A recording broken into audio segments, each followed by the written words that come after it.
The main the main thesis or the main point of this video is to redefine the way that you think of poetry, and to do that rather than to take your thoughts and to think about writing them out and taking notes meticulously, analyzing your every thought and turning it into a poem. Rather than that, I want to change the way that you think about poetry, or widen or expand your conception of poetry. So let's begin by defining poetry. So I believe that poetry is something that cannot really be defined, but I will attempt to define it in the way that I think of it now and the way my idea of poetry has developed over the years.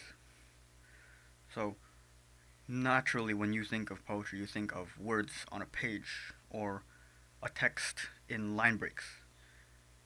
And I think in its most material and material sense, that is what poetry is. It's poems in a book, a couple of words that can rhyme or can't rhyme, depending on the author or the poet. And it's just supposed to be deep, and it's supposed to have a deep meaning to it. It's supposed to have metaphors and figurative tools and such.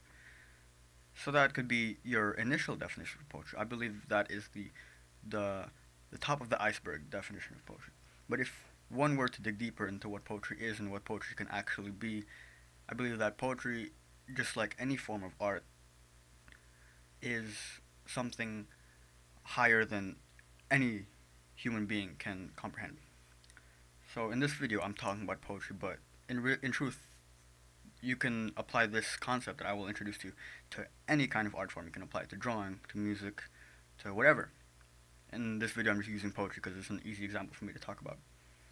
So to really get into the crux of what this idea is, it's something I've thought of myself, which I know of myself. I've discovered it personally, but I don't know if there's knowledge out there that reflects this. But my idea is that there are such things as forms and something called the formless. And this is completely different to something like Plato's ladder of forms or the idea of forms, the world of forms. It's completely detached from that. It's also completely detached from the idea of formlessness, of like something like Bruce Lee would say, of like to be formless like water, to be fluid. It's kind of not that at all. It's my own idea of form and formless, with being form and formless. It's like material and universal. And I don't think that's the topic for this video. I might dive into that somewhere else when I've kind of fleshed out the idea more. But to use that, I would call the form of poetry to be the words on a paper, the physical aspect, the material aspect, to be words on a paper. But if I were to take away the form of poetry and it would become formless, poetry is merely just an idea expressed in words. And I think ideas themselves come from something formless, which could be God or the universe. Whatever you believe a higher being to be, that's where ideas come from. And from those ideas, we add form to them, making them poetry or making them art. You can call this source. Source, the source of the universe, how ideas come from a source with a capital S. Just like how Rick Rubin describes it in his book, The Creative Act. He calls it source with a capital S, which is where ideas come from, and you have to tune into that to turn those ideas into art and to give them form.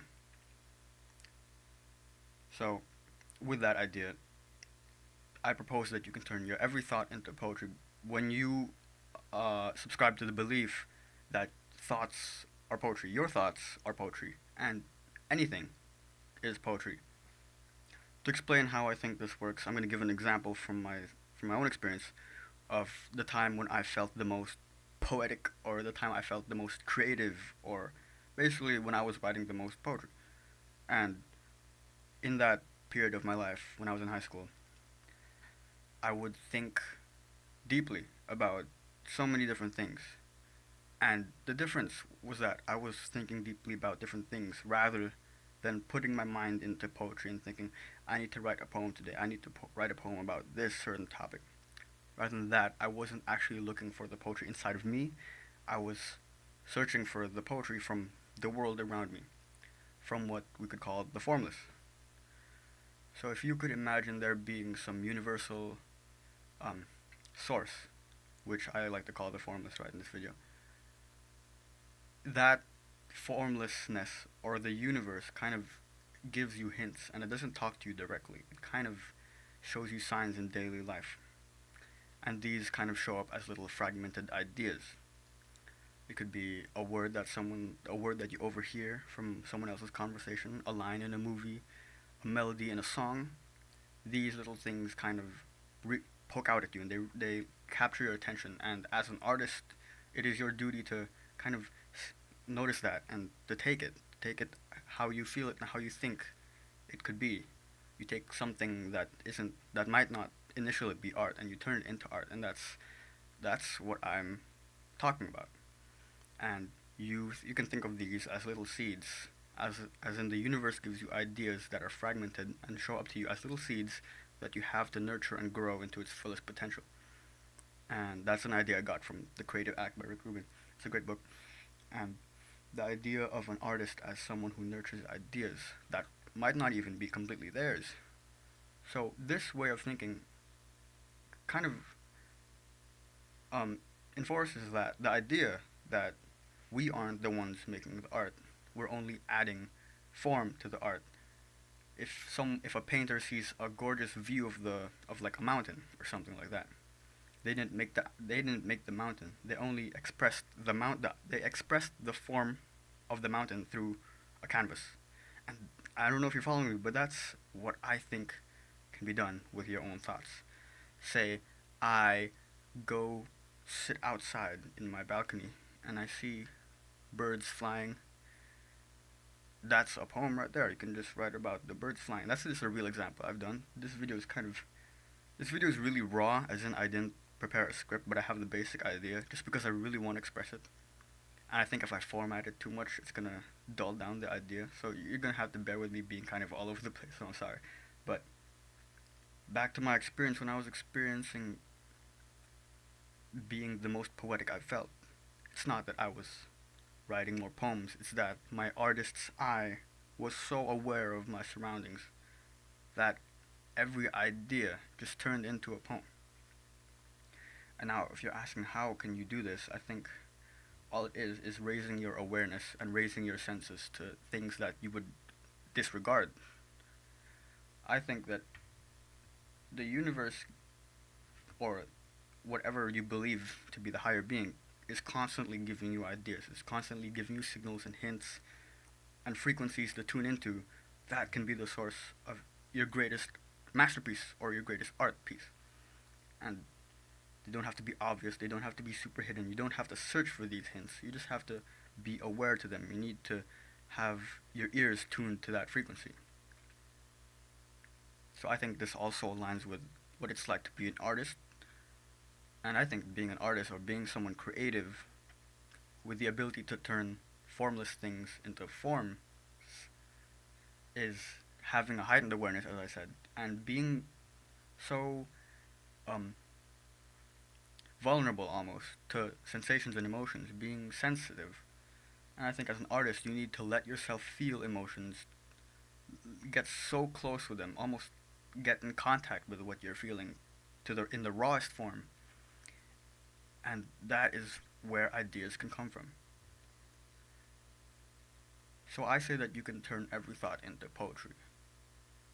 But what I'm really meaning is you can turn every thought into art, and you can turn anything into art just by expressing it through your medium. And since thoughts make you feel things, and from one thought you can glean a feeling or an emotion or a sensation. With that sensation, that could be a seed for an art piece or for a poem or for a painting or whatever. And it's from these experiences and from these thoughts and from these little things in life that we notice that art can come from. So this video, I'm really just telling you to have a wider vision, keep your ears out, eyes and ears, be more aware to these senses, because the world, I feel, is always talking to you, and I feel like there's just a million ideas out there in the world. I don't think we'll ever run out of ideas just because of how much the world can give and how many unique minds we have here, and how one idea to one person can be completely differently interpreted than another person. So the power of becoming a poet is not only within these universal hints and these universal ideas and seeds that from which art can be created, but it's also from you, the artist, who serves as a vessel for the idea to take form and to become an art piece. So maybe what I'm trying to say, art is just a universal message. Art is just a universal message channeled through material, or channeled through a vessel of medium. So with this line of thinking, I also believe that art is the closest way to get to God, or the closest way to get to the universe, or things that you can't explain, things that are formless. And so I think that's what I'm thinking about. And I hope I answered the question, or I hope that taught you how to turn your thoughts into poetry. But this idea is really fresh in my mind, and I have multiple things to flesh out. And I want to make multiple videos about this. And I feel like I'm on the brink of discovering something about creativity that, from multiple sources I've been learning from, I can connect ideas and finally answer some of the questions I have about creativity. And I'm very glad to be able to share that in the YouTube video, or share that to the 5 people who are gonna watch this video. So, thank you for watching this one. I'll be sure to make new videos in the future, and keep writing. Keep your eyes open for art. They're everywhere.